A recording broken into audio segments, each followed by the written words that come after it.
Farewell to the AAV. The U.S. Marine Corps enters a new era. In mid-May, the United States Marine Corps officially retired the AAV, the iconic tracked amphibious assault vehicle. With that, a chapter of U.S. amphibious warfare history came to an end. From now on, the Marine Corps will no longer rely on tracked amphibious vehicles. Instead, the new ACV, a wheeled amphibious combat vehicle, will take its place. But this shift isn't just about replacing old hardware with new tech. It represents a broader strategic transformation. With the AAV gone, the Marine Corps is pivoting away from its traditional ship-to-shore doctrine.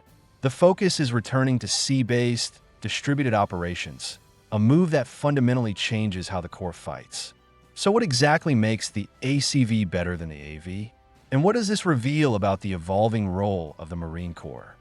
On May 19th, the Marine Corps held a retirement ceremony for the AAV at Camp Lejeune. The last unit to operate these vehicles was the 2nd Assault Amphibian Battalion. For decades, the AAV had been the spearhead of U.S. amphibious assault groups. It performed well in conflicts like the Gulf War and the Iraq War, where its armor allowed Marines to establish beachheads and push inland quickly. But the vehicle had its flaws. The underbelly armor was vulnerable to modern mines.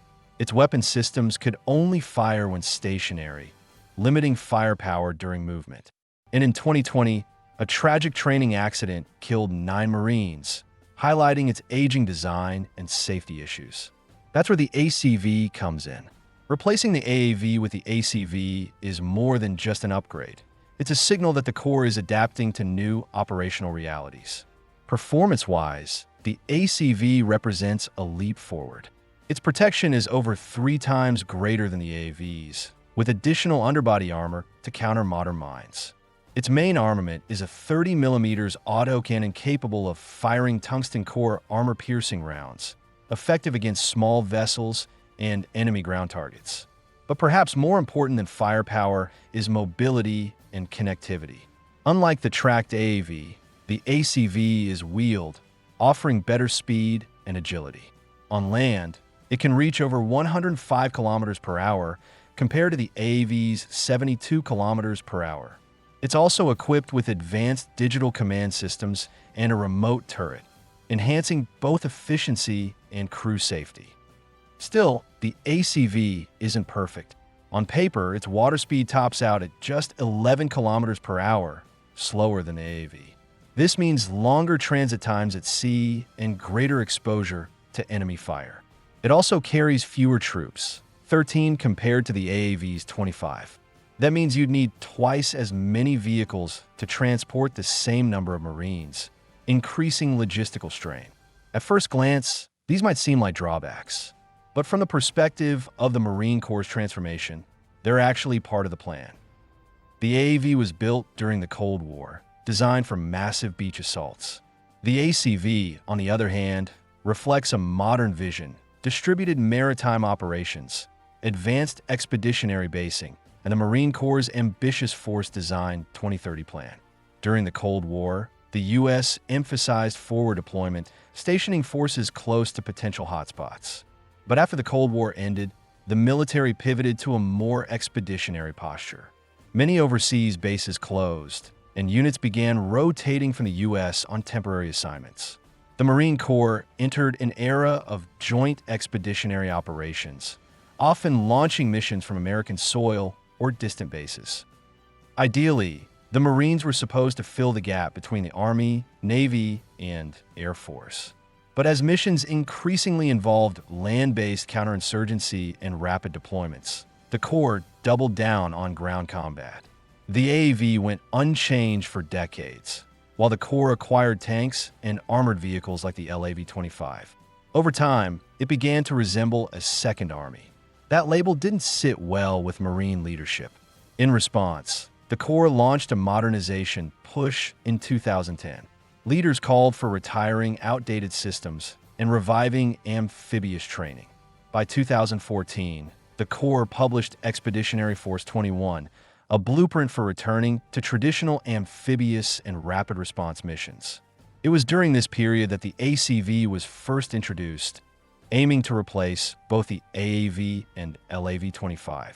By 2018, with great power competition back on the agenda, the Corps accelerated its transformation. In 2020, it unveiled Force Design 2030, a 10-year overhaul to reshape the Marines into a more agile, sea-focused, high-tech force. The plan included real, concrete changes: retire tanks and heavy artillery, reduce infantry and aviation units, and invest in smart weapons and unmanned systems. All 3 tank battalions were deactivated. Infantry battalions dropped from 24 to 21. Artillery went from 21 units to just 5. Several helicopter squadrons were downsized. Even the F-35 squadrons, while kept in number, saw each unit's aircraft reduced from 16 to 10. Personnel numbers dropped too. The goal? A leaner, more capable Marine Corps. At the heart of this shift is the creation of the Marine Littoral Regiment, or MLR. The first MLR, the third, was formed in March 2022 in Hawaii. A second followed in 2023, converted from the 12th Marine Regiment in Okinawa. A third MLR is being stood up in Guam. Their mission? To counter regional threats in the Pacific.